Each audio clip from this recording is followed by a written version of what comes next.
Hey guys, good morning and welcome back to this week's episode of What the Heck Do You Do, a weekly podcast where we highlight business owners doing unique and unusual things. Coming to you live from BD Local Studio here in downtown Tacoma. Our sponsors this week are Do It Right Roofing and Rich Rhodes with New York Life. If you're interested in coming on the show or being a sponsor, you can email me at rich.rhodes@gmail.com and we will get you all set up. As always, I am super excited to introduce my guest this week, Mr. Garrett Willey with Do It Right Roofing. How are you, sir? I'm fantastic. Good. Yeah, so Garrett and I met at Ignite You. He actually hosts a podcast along with Christina Hall called Purposeful in Life. And so I had the opportunity to come on your show a few weeks back. And so I'm excited to reciprocate and get you on here as well. So I think we're going to end up diving into a whole lot of topics that probably transcend your day-to-day business. But let's just quickly start there with what the heck do you do? I own a general contracting firm that specializes in roofing. So we are roofing contractors that do residential, so your home, and commercial roofing, replacement and repair. Okay. And I have several crews of guys that work for me, and they do the installation. And we do, within Do It Right Roofing, the sales and marketing and ordering of materials and removal of the debris from the job and the management of the whole job and working with the customer and figuring out what their needs are so that we can try to fulfill them for the customer. And so we run into all sorts of situations. From yesterday I went out and looked at a roof that would be something that I would need to do myself because it was really weird. The way that the roof poured in with three different valleys, so like the low points, poured into this one section of roof that came up against siding underneath an eave in this like little pocket of space, and it ended up having a whole bunch of leaves and debris in there and water puddled up, and the guy's siding and the interior of his home and everything were damaged. Yikes. And the house is probably 20 years old. Right. But we're looking at that, like I had to go out there and try to look at it, and the guy's a structural engineer, which made it really interesting conversation because I'm like, this is poorly designed, and he's like, yes, it is. And I'm like, the best. And he had another roofer look at it, and he showed me what they had, and he's like, he goes, I want to show you what they have on the estimate. It's funny, he whited out the pricing that they had, but it didn't matter to me. He goes, I want to show you what they had, and then you tell me if you think that's a good solution or if you want to do something else. And I looked at it, and I was like, yeah, that's not going to fix the problem. You'll still have a dam point where everything's going to go in just by replacing everything and making sure it's sealed.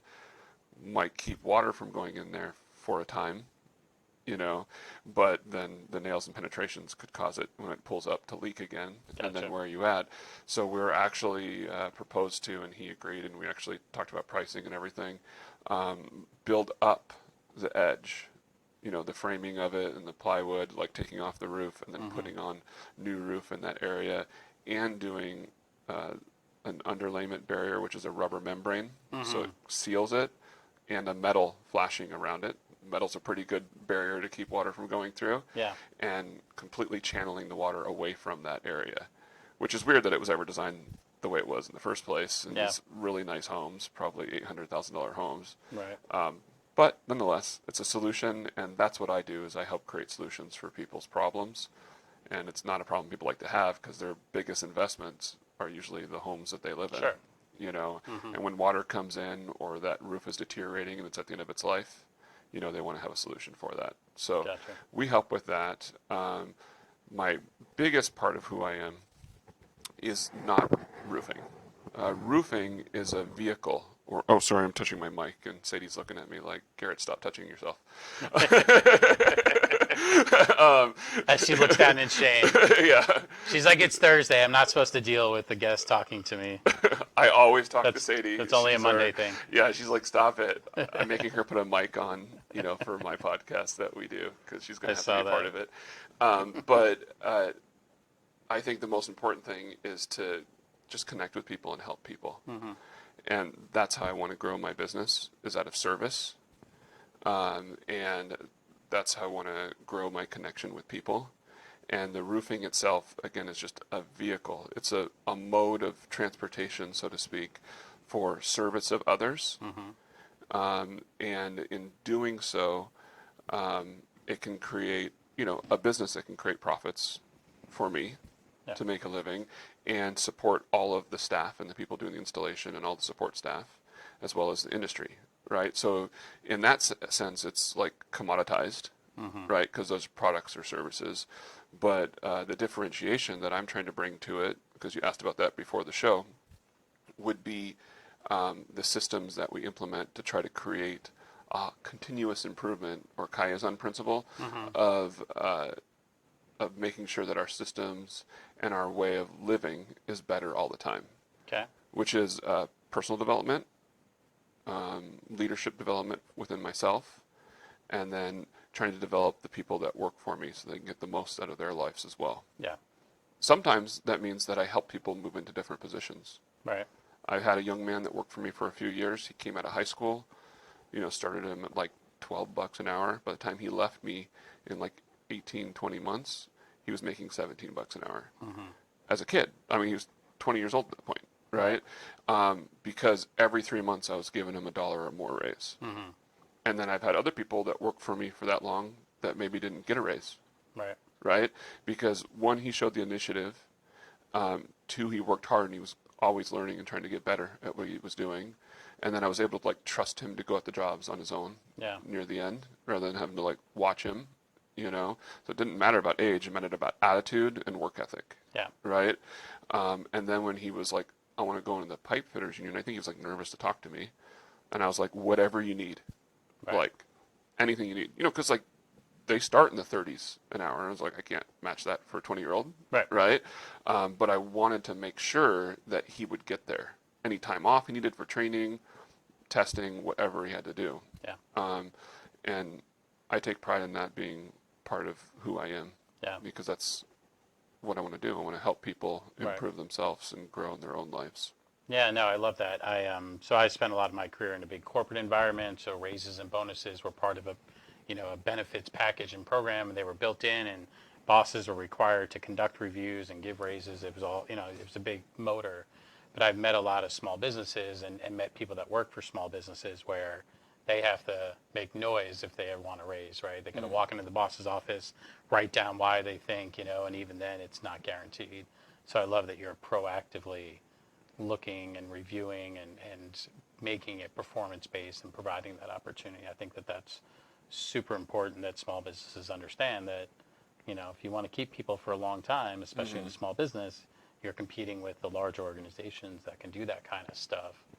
And so, yeah, I love that you're super focused on that. So one way of, it's not happening yet, but I have a plan over the next year, and I'm like working towards it and trying to figure out how to implement it, is I actually want to give bonuses to the guys swinging the hammer, so to speak. We're using nail guns, but I always call it swinging the hammer. The guys that are up on the roof, so that when they perform in a timely manner, so I'm trying to figure out the specifics on how I'm going to like quantify it, because I want it to be a system, like not subjective, right? But I want the guys up on the roof to be able to make like $400 more a roof, right? So imagine if they got a 20-25% raise opportunity, and it was all based upon how the customer experience was, right? So I'm looking at trying to find ways to tie it to reviews and timeliness and quality of work. So like project manager goes out and inspects it. There's no garbage there. They showed up on time, finished the job in a timely manner. Can't say exactly what time they finish it in, because like, for instance, we just did a job that took an extra day. Normally a smaller job would be like 2 days for a roof. It took 3, because almost half of the plywood had to be replaced. Right. And I made a video post I saw it, yeah. that was fun, where I climbed in the attic from the top, mind you, because there was no attic access inside. And we budgeted 15 sheets of plywood, because we could see that some of the plywood around the eaves and the soffits, which is where you look up when you come out of your house, some of that was damaged. So we did, budget for about 20% or so of the job. And then we let the customer know that, hey, we need you to set aside a contingency. So when they went through our financing, which is American Credit Union, they're also an Ignite U, we actually had them borrow $1,000 more than the job, right from the get-go. And then that would just get refunded to them if we didn't use it, but we were like, you need, like, because when you can't tell, you can't see it, Right. you don't know. Of course. And it ended up being a little more than that because we had to replace a lot more of the wood, but so that takes more time, like tearing stuff off, repairing other things that are in there. But that being said, so those guys installing wouldn't have been docked anything on their bonuses for that. Right. But if they don't show up until 10 o'clock in the morning, that could be an issue. Sure. Right. So, because I let them do what they're going to do. You know, I don't pay the guys hourly. I pay them piecemeal based off of like linear feet or square feet or, you know, all the different little tasks. It's all broken down to the ridiculous. Right. And that's something that you need to understand in business. A business owner that doesn't know their numbers Yeah. isn't a business owner. Right. Right.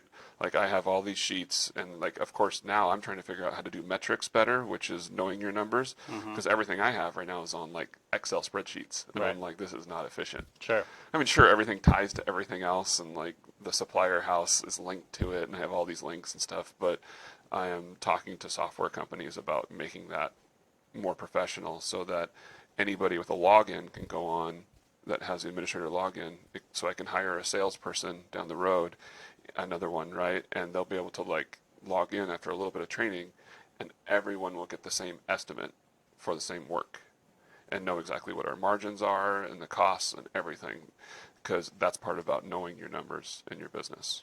So anyways, that's just part about being a business owner and being professional, so that on the back end we have everything figured out. You know, it's a continuous improvement thing as well. So. I love it. So I don't know if you know this, but I used to be a process improvement guy at State Farm, and so I did a lot of process improvement projects and Kaizen events. And on top of that, the second most predominant thing I did was dashboards and huddle boards and creation of metrics and management of metrics and stuff like that. So Oh, we're gonna geek out later then. yeah, so we could take that offline. But no, yeah, I love that idea. One of the first things I did while I was there was we created like this training. We had a bunch of underwriting trainees, excuse me, and yeah, we developed this scorecard that would kind of take into account the different things they were doing to turn every app that they worked on into a score out of 100. So you could start to. It wasn't even about promoting or hiring or firing. It's just making sure that, hey, is Garrett getting this? Can we release him to the floor? And so if you're producing 90, 95 consistently, then we know, hey, okay, he's ready. Whereas if somebody over here is stuck 60s and 70s, then we know, okay, they have a little bit of work to do. But like you said, making it subjective, making it easy to grade, easy to understand the grade. I think Yes. that's super important. Yeah, we want to talk about that more, because that would be really neat to be able to have some kind of scoring system like that, where it would just be like this equals this equals this equals this, Yeah. and then have a bonus structure on the job that went percentage wise. Yeah. You know, so and then like we would just have to figure out through statistics and time like what that score would equal, and then what would be 100% down to 80% of bonus, and then if they got below that amount, there wouldn't be any bonus. Right. Like we don't want to reward someone if what I'm trying to do is create a culture of excellence, right?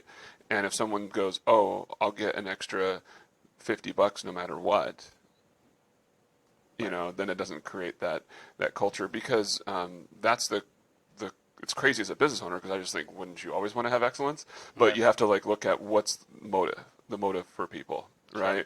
And write your commission structure for commission salespeople on when they do their actions, what's going to be the result for that action, like for the customer, Right. right? For the business growth. Right. And we see this all the time or at least we have in the past with big corporations when they hire a CEO. I worked for Home Depot in college, and Bernie and Arthur were the guys that started Home Depot like in the 70s. And while I was working there, after like the first year, they were like, they announced that they were going to retire. And they hired a guy who was a CEO of Sears, Bob Nardelli. This is the downfall of Home Depot, by the way. And they hired him, and they gave him all of his millions of dollars in bonus structure was based off on stock value increase, right? But the company had already saturated the market, where they were opening hundreds of stores a year. It was declining. So what Bob Nardelli did to increase profits was to take away benefits from employees and stock options from employees. And I remember while I was working there, seeing a Wall Street Journal article, because I subscribed to it in college, because I guess I've always been a little bit of a nerd. But I was front page article Wall Street Journal that said, "Give the company back to its employees." Mm-hmm. The employees were the number one shareholder at the time, Right. right? Because of stock options and what have you. And therefore, because of all the splits and growth, managers and everybody was making good money. I came in making $15 an hour out of the Army, over 20 years ago. Right. And now they probably don't even make that much. Yeah. And then I got stock options. So, like, imagine working for a year and getting a check for like $8,000. Yeah. Like I was able to have a newer car, a Ducati motorcycle in college, by the Yeah. way, right?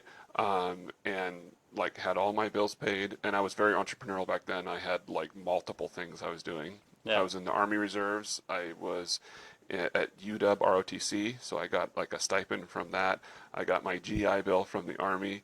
I worked part-time. I had my own side hustle thing that was making like $1,800 a month.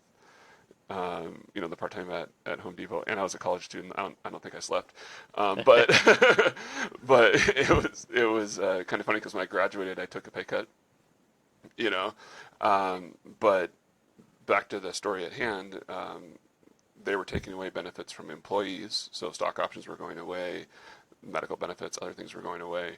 And when I started there at Home Depot, they're like, "Hey, if you have an idea to like build an end cap for a marketing piece and you want to make it look really good, just go do it. Like you could spend $1,000 of the company's money, whatever, just build something." They're like, "If it works, it can go company wide." In other words, they created an entrepreneurial environment where the employees felt like owners, Right. and were taking ownership for serving the customer, and they were taken care of. Yeah. By my fourth year there, I was out of college, still like trying to find the right job. I was flat stacking lumber. I did all the ordering and loss prevention stuff for like 2 departments. Mm-hmm. Pretty much a supervisor's role, but wasn't getting paid for it. But didn't mind because it got me off the floor about half the week. Sure.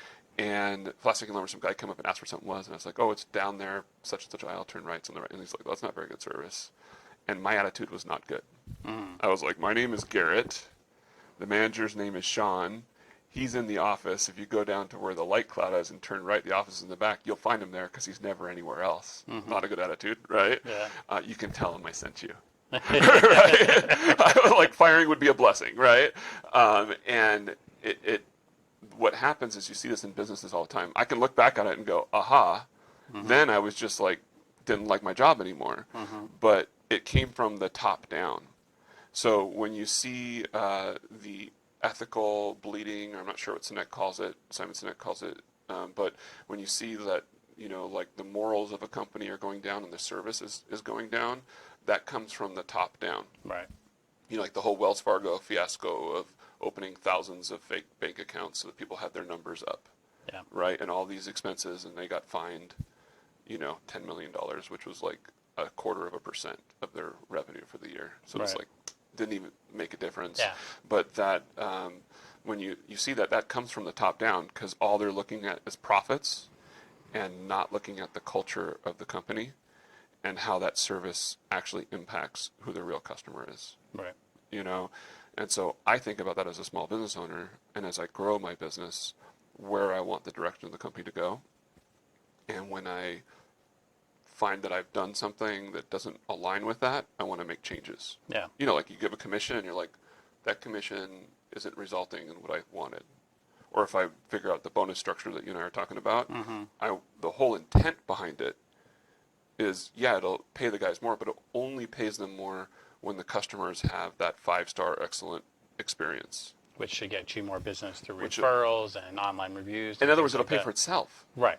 Right? Or they're doing the job quicker. Yep. There's less follow-through because they're doing it error-free, so you're not having to come back. Right. Yeah, so that saves money or pays for itself in the long run. Right.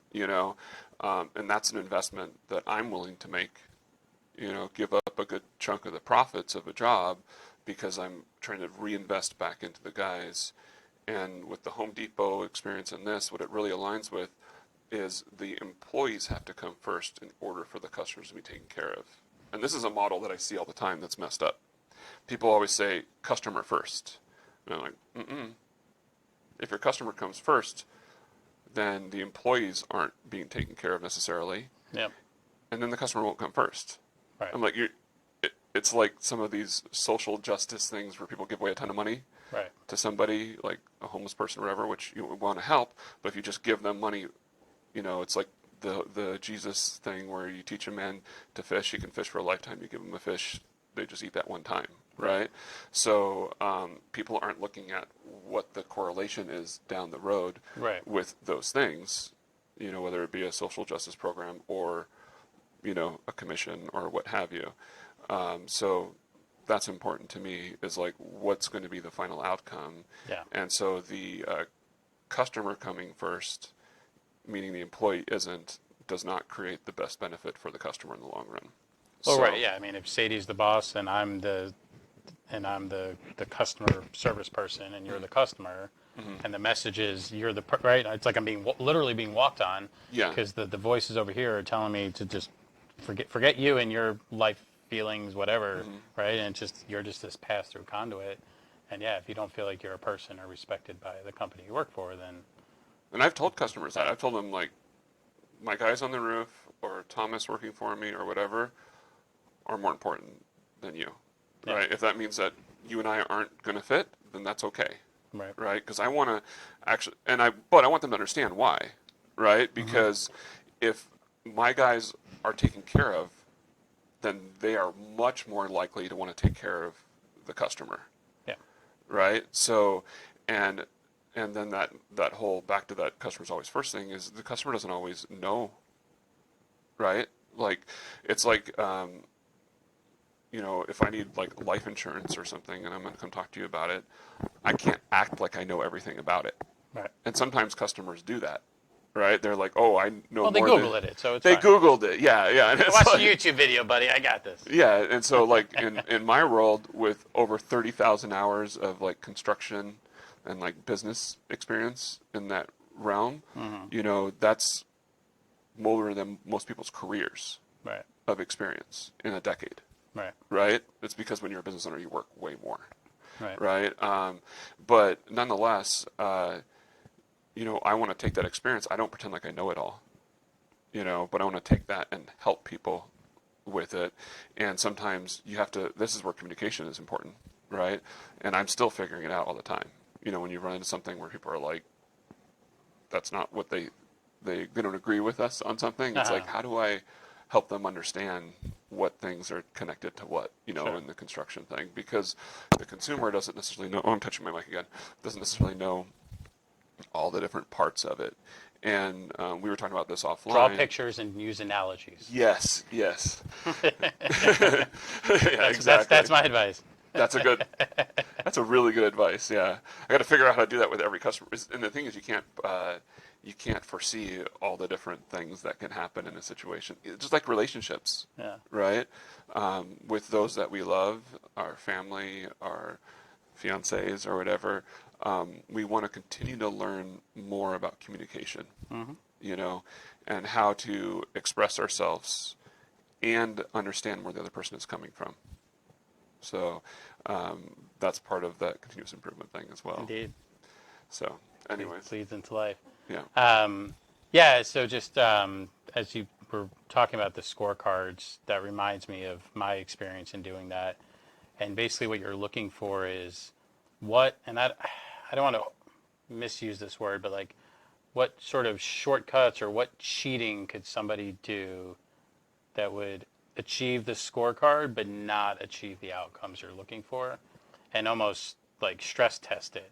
Like build your scorecard based on the good things you want, but then look for the holes. So if you're looking for like how quickly, is the job done, that could lead to some quality shortcuts, right? Yeah. So if you don't have that countermeasure for quality, then you run the risk of them being like, oh, the job's done, right? Meanwhile, they just, Meanwhile, you nailed back guns, in a new month. roof onto the old roof, never took the old roof off. Or something. And they're like, hey, I'm done in a day, right? That kind of thing. And so, I think that's a good message for business owners out there. Create incentives, create programs. Just make sure you're asking yourself, how would somebody who's just trying to maximize this scorecard, Mm-hmm. because that's essentially that was the Home Depot example. Yeah. They said, hey, you could get paid millions of dollars for maximizing profits. Well, profits is revenue minus expenses. So you can do two things. You can raise your revenue or lower your expenses. And there's a number of very poor ways to lower expenses, like you said, right? It's like, have you seen the movie Major League? No, but I've heard of it. Yeah, so basically she wants to move the team out of Cleveland to Miami. So she just starts taking things away. So there's no hot water in the locker rooms, and there's no this, and they're on a bus instead of a fancy plane. And that'll raise your bottom line. But to what extent are you setting yourself up for ultimate failure? And it sounds like that's It'll hurt that productivity. example is, so same thing. Yeah, it's making sure you're not incenting the wrong behaviors with your scorecards, and that you have those countermeasures in place to make sure that, And I've started asking my guys to give me pictures. And they've been sending them at the end, but I think what would work out really well is if along the course of the job, there was like pictures when everything was torn off, pictures when the underlayment is put on and metal and blah blah. Because that would guarantee that if they had to take pictures at it's not going to take them a couple minutes, right? But if one of the guys had to stop and take a couple of pictures and send them forward, especially if this was in an application, that'd be perfect. Because then they would just be, the foreman would be in the app, click click click click click, and then go back to work, and then a few hours later or the next day, depending on where it is, do the same thing. And then what would be really cool is that ultimately the customer would be able to see those things too. Right. One great idea that was brought to me from Bernie Dorman of CEO Space was to be able to have a video, like an iPad or a camera on a tripod, right? And this would be ultimately down the road because it'd be expensive to do something like this. But imagine if on the truck or trailer there was a camera, that you could see the job site with, and then they put a tripod on the roof with one as well. And there's a flooring company somewhere, I can't remember where, but I've heard about it, that would have a camera on the job site when they're doing work on someone's home, and the customer can log in and see what's happening, right? And so they'd be at their workplace and be like, look what's going on. Yeah. Everyone's wearing the appropriate gear, they're all looking professional. It's an accountability for it too. Yeah. But that resulted in 12 referrals for every sale from that technique, right? So it would help to do what you're talking about, because then you'd have the accountability of it and the checks and balances there. I think the pictures would be good because it would be a checkbox versus video. There's no way to check that everything was done. Nobody's going to sit there and watch it all, right? Because that would take up too many man hours. Yeah, you start doing the math. All right, I'm going to rewatch an entire job. Yeah, that would avoid the whole process. Now I need to hire 6 people to watch the 2 people do the work, because Yeah, that would be dumb. But nonetheless, that's another thing. There's I'm always full of ideas. Yeah. I'm an idea guy, and the hard part is trying to figure out how to make them come to fruition, and pick which ones are going to be the next one to work on. Yeah. To try to get that implemented, because you don't want to overwhelm people with systems either. Yeah. Because then I don't know if you've read the book Raving Fans. Mm-mm. It's a Ken Blanchard book. Highly recommend it. They were talking about implementing systems and making them to, I don't know if perfection is the right word, but to really high success. Otherwise, it'll actually create a negative experience for the customer. Yeah. So in other words, the system or the thing that you're implementing as a service, you want to make sure it's done really, really well before it becomes a mainstream system. And it's a little tiny book, totally worth the read. Take you an hour or so, and you'll be like, oh, because it's using parable type style. Yeah. Where it's telling you stories to give you the concepts, Right. which helps them sink in. Yeah. So. Yeah, I think there's 2 issues there. One is just change saturation. If you're constantly making changes, people need time to adapt and adjust. Yeah. And you can hurt people that way. And then, I've talked to people who it's the reporting requirements they have for their job exceed the actual time spent on the job, right? Yeah, that's so you do a 2-hour leak repair on a roof, but then you have 4 hours of paperwork to log it and track it and all that kind of stuff. And so I agree, you need to be minutes, right? Yeah. Minutes, not hours. Yeah. Yeah, and you want that consistent experience, and that's where processes come in. But you don't want people that are so rigid. It's like when you call a call center and you can tell they're reading off a script, and it's like, you're not hearing me. Like, this is my problem, and it's unique, and Yeah. well, have you tried that? It's like, no, stop. Like, and so Yeah. it's having that rigor for most of the jobs, but having the flexibility to go outside, when appropriate, and you trust the people that you've hired, Oh, that's really important too. right? Yeah. Then they should be able to say, hey, Garrett, I know we normally do this and this, but I did this because of that, and as long as their rationale makes sense, okay. And if there's a teaching moment there, then sure. Even if there's a come back to mistake, the I'm office, okay with mistakes. All I want is communication and being honest. right? And you Like, thought it through. yeah. I mean, I've even had mistakes that have cost me thousands of dollars, and I never held it against anybody if they were honest about it. Right. If they try to like deny that they did it and we know they did it, they might not have a job anymore. We have it on video. Yeah, but if they're like, oh, I screwed this up, I'm like, okay, let's fix it. Yeah. I'll pay them to fix it. Right? And it's just like, that's part of owning a business. Yeah. And so, yeah, I agree with you on that. Might hurt you on your bonus scorecard for that job, but, Yeah. but that's part of it, right? Is Yeah. reducing errors. That's one of your goals, I'm sure, right? Yeah. Last thing you want to have to do is go back out to a customer 2 weeks after you just finished a job because something's wrong. And so that's super important, right? That yes, you want them to own the mistakes and fix it, but you want to be focused on a low error environment because obviously that costs you money and time to mostly and it time. delays the next customer who needs help because you're going back out to redo something you did, and that's waste and lean and rework and all that type of stuff. So. Yeah, and that happens sometimes too. Yeah. But yeah, it's just a matter of standing behind the work, which is a really important concept. Yeah. Really important. Yeah. So where are you guys located? What's your service area? Oh, we are out of Olympia, but our service area is like probably Olympia north to like Federal Way. Okay. It's like a Tacoma and Puyallup is our central area. Gotcha. Like all the guys that work, well, not all the guys, most of the guys that work for me are in the Tacoma area.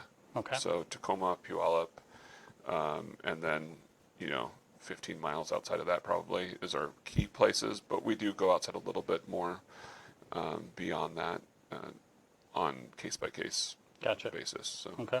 And what's the best way for somebody to reach out if they need somebody to come out and take a look? You can go to my website, which is DIR, as in do it right, dir-roofing.com. There's like a box in there they can fill out. They can call us from there. Any source as far as that goes, or my Facebook page, we can be found there, either me personally or I touch my mic again, or the Do It Right Roofing Perfect. on there, and so I'm happy to be of service for people. Awesome. Well, thank you, sir. That Thank was you. super fun. Yeah. Thanks for having me on your show. Yeah. Always good talking to you. Thank you guys, of course, always for listening. Tune in next week. We'll have Nicole Wattman from Evergreen Financial. I hope you guys have a great rest of your day, great rest of your week, and keep chasing your dreams.